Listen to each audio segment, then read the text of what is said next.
This video is an extension of our previous video in which we were looking at our team's managerial and leadership capabilities.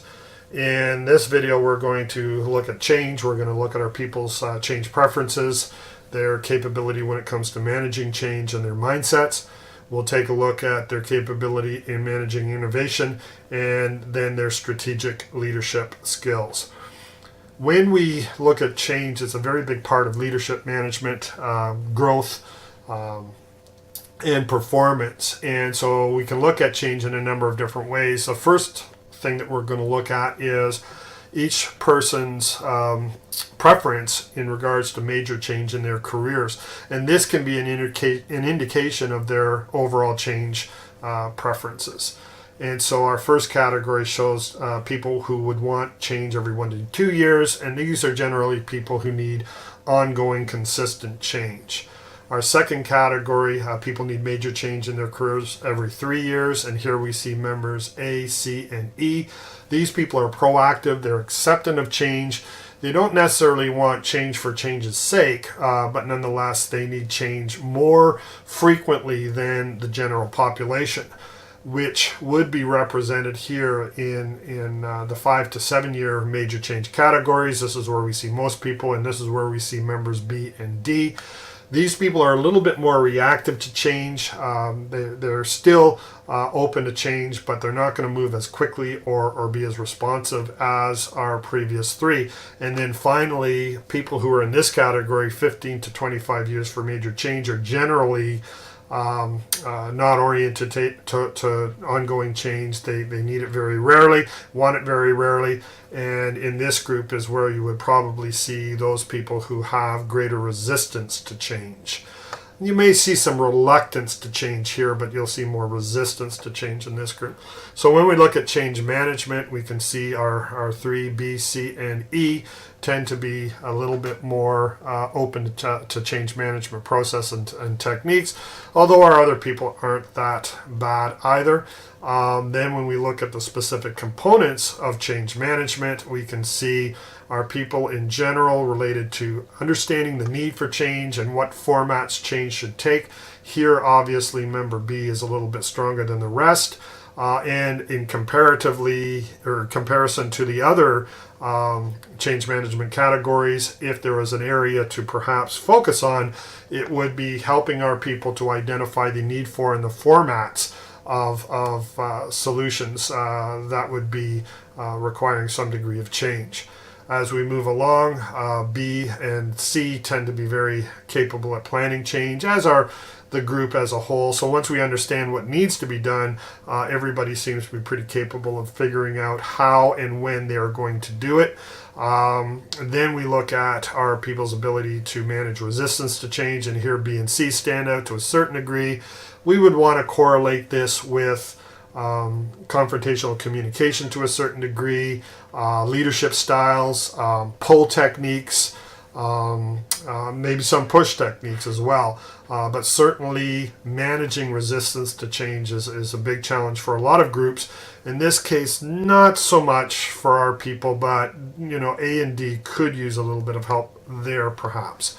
Finally, change isn't important unless it's implemented, and of course we see E tends to stand out with their ability to implement change, but everybody seems to be pretty capable there. So from a change management process, if we look at it, certainly the area to focus from a developmental standpoint is to help people to understand the need for change and identify how and when it should take place.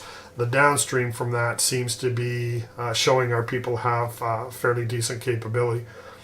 Our next scale is another way of looking at change, and it's investigating our people's mindsets from the standpoint of either having a growth mindset or a fixed mindset. You can see our scale on the right hand side going from minimum growth up to high growth, and then minimum fixed down to high fixed. What this means is that these people would tend to be open to change. They're open to development. They're proactive and progressive in their approach to change and developmental activities, whereas and then there's going to be an element of positivity in this group, rather than people who are in a fixed mindset mode tend to be more negative. You will see more resistant to change as you move into medium and high fixed people on this end of the scale. But they're going to be reluctant to change to a certain degree. They're not going to see the benefit of development and progression as quickly as this group would see. So very important to know from a team or even an organizational standpoint is what are the mindsets and how do we then address them and move people up this scale. The higher up the scale that we can go, the better. Again, high growth is very rare, but people in here in this territory, medium and low, tend to be more progressive, and so that's fine. And so obviously E and B are going to be very proactive towards growth and development, perhaps change leaders to a certain extent. A is not particularly bad, but when we see D and member C, we can start to get a little bit concerned. D would not be surprising from a certain standpoint based on some of the characteristics that we've seen before in relation to leadership and management and that sort of thing. C is surprising because when we see them score very high on change management and then lower in having a fixed mindset, it tells us we need to investigate this a little bit more to see why these scores came out so differently. So certainly that would be a priority, is to say, why is C occupying this space when in other ways they seem to be pretty proactive regarding change.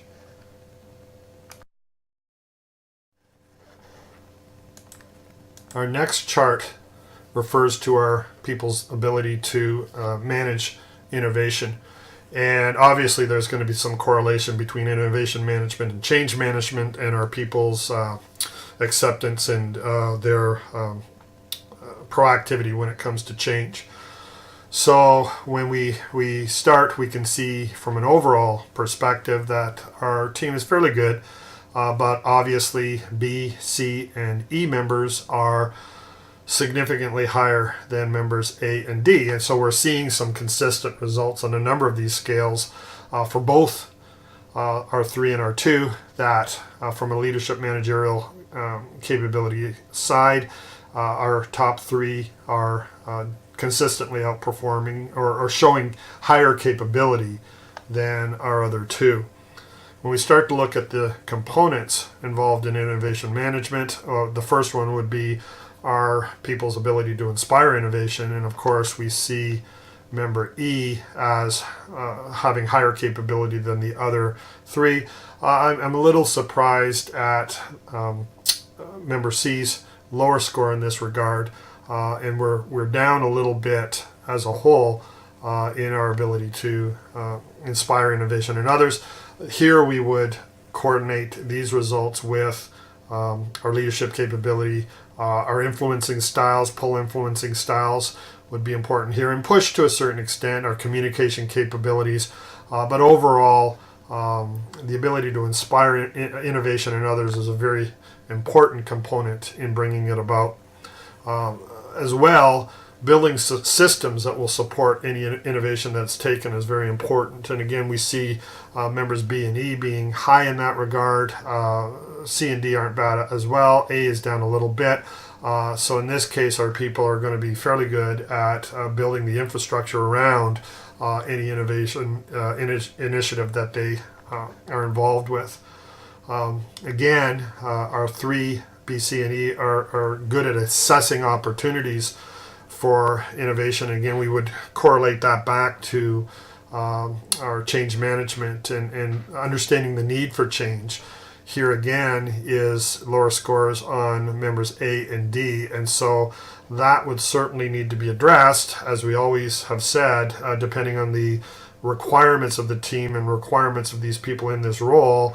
If assessing opportunities for change and assessing need for innovation is a key component of it, this would definitely raise some concern with these two individuals. Leading and managing innovation is very dependent on people being able to pick up the banner. And so our people need to be able to identify and create champions that will help them in impacting change, in gaining support for change, and maintaining a commitment to any change or any innovation that they're involved with. So again, it's not surprising that our three are more capable in that. There would be an element of delegation in this as well, delegating that responsibility to other key members who can be champions of the innovation. From a managerial and leadership style, these results are not surprising that A and D would be a little bit lower in their capability. And then finally, we need to launch any innovation that we're involved with. And again, we see our three have higher capability in that regard, and members A and D would need some help. So consistently, we're seeing, not on all scales in this regard, but we're consistently seeing B, C, and E, assuming a leadership and managerial perspective across the board, and certainly in innovation management as well. There may be certain areas specifically inspiring innovation in member C to help them with that capability, but or at least make them aware and give them some options, I think. But generally, we're seeing consistent result, as I mentioned, with three people being higher in capability in a number of areas, including innovation management.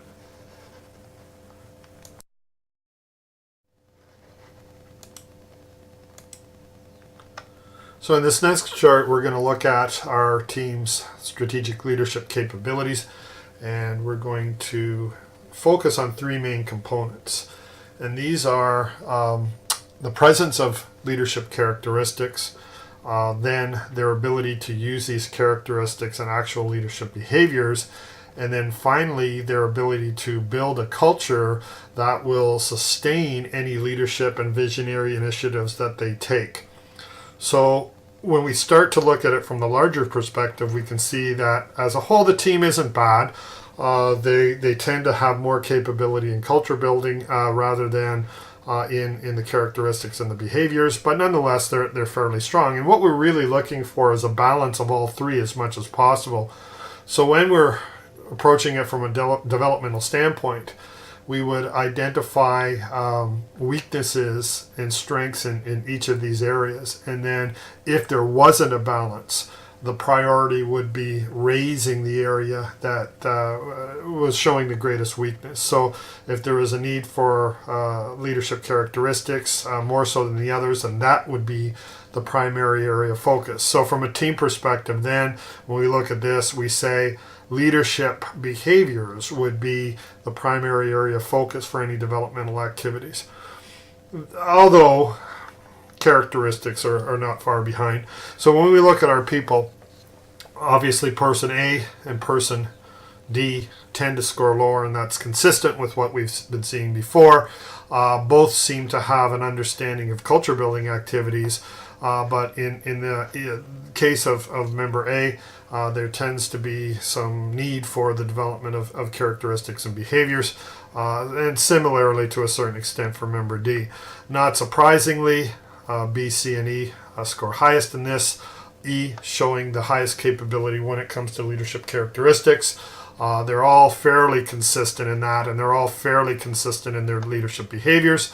Perhaps we would help E to understand various techniques for building a culture that is going to sustain their leadership initiatives over time. And let's not forget, E was showing the highest capability in respect to cognitive capabilities and creating a vision. So it's very important for them not only to go beyond their ability to create that vision, but to create a sustainable culture in which that vision will take hold.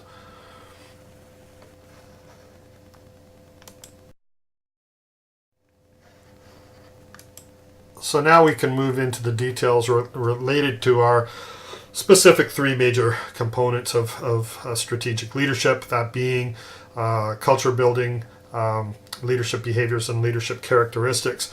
And so when we look at leadership characteristics, we can see confident leadership, which is having a basic sense of self-assurance and believing that they can make a difference and have an impact. Here, we're again seeing consistent results with the three B, C, and E, which we're going to see throughout this chart. A and D being a little bit less, and we're correlating this again with leadership motivation and leadership confidence in charts that we've seen before.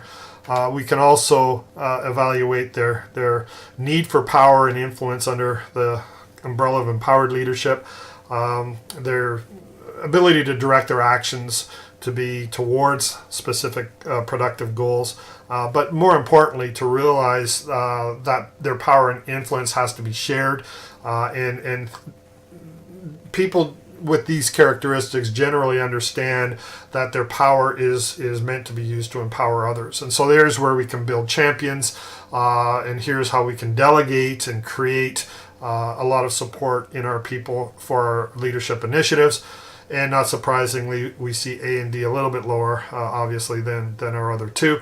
Then when we look at visionary leadership, this is directly correlated to cognitive capability and their ability to think and plan over relatively long time frames, create long-term vision, and then clearly explain their long-term visions and what they want to do, and also be able to see how their plans can be extended beyond the team throughout the organization. So again, it's not surprising to see R3, and we would correlate that with relatively high cognitive capabilities. That is a direct correlation to time horizons and the ability to integrate vast amounts of information. So it's not surprising to see our top three with strength in this area, and then the other two a little bit weaker. When we then look at our leadership behaviors, we can see clear leadership as the first, and this is really helping other people to see their vision and what they're trying to do clearly, being able to prioritize and concentrate on the most important issue at the time. And here's where concentration and flexibility comes into play, their ability to manage their attention, so reduce distractibility, and again to focus on what they should be focused on relative to strategic leadership and creating a vision. Then when we look at in that regards, again, we've got the three high and the two lower.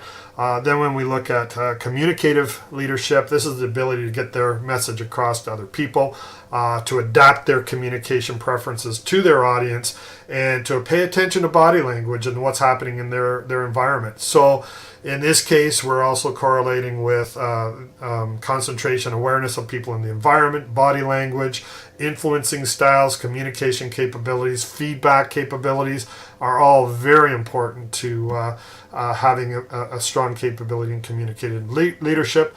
And of course, here we see it's nice to see A scores a little bit higher than that, and D is fairly consistent. Then when we look at consistent leadership, this is really how people perceive the leader, how they place themselves as a role model, showing themselves to be trustworthy and reliable, taking a clear position on issues, and then, of course, following through on commitment is very important to that. Nice to see D rise up a little bit in this characteristic as well. Then when we look at caring leadership, this is when they treat other people positively. They express concern. They're showing empathy. Again, this will come through with empathetic listening. They have not only high regard for themselves, but they respect others and their opinions. And they also have a very good understanding of how they fit into the overall scheme of things in a leadership capacity and as a team member. And so again, we see consistent high 3 and lower scores on the other two. Finally, when we move into organizational leadership, this is critical for sustainability, and effectiveness here requires having a positive impact on organizational change and encouraging goal achievements and being able to coordinate activities in relation to the vision, to maintain a shared culture, shared values, beliefs, and assumptions that will again support any change initiatives or visionary activities that take place. We want to encourage people to work together, and then as a result, we'll see overall improvements in organizational functioning. Again, nice to see D raise a little bit in this area. Again, this shows us some potential as well. A is not significantly weak in that either, but it's nice to see D raise up there a bit. Finally, when we look at cultural leadership, this is their ability to develop, again, shared values and to manage change, to achieve goals, coordinate teams, coordinate members of a team that will then help to maintain the culture that's created. They need to build support for the organizational vision and the change initiatives that have taken place. And finally, help people to understand the value of any adjusted values and beliefs and assumptions that will support the implementation of any organizational vision. So it's not only creating a vision, it's also creating a new culture that integrates that vision into it, so it's going to be sustained over time. Again, there's a lot of information here, but certainly we can see from this approach where we can identify on a group basis and on an individual basis areas to focus on from a developmental standpoint, and ways to then evaluate progression to see if we're developing more strategic leadership capability as we go along.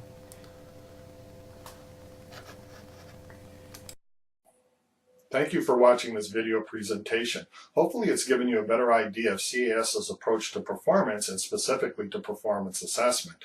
Don't limit your thinking. Performance assessment can be applicable to a wide range of performance analysis, not just team development. The key thing is to understand where we currently are from a performance capability standpoint. And only when we do this will we be able to identify the most effective ways to take our performance to higher levels. Again, thank you for spending your time with us.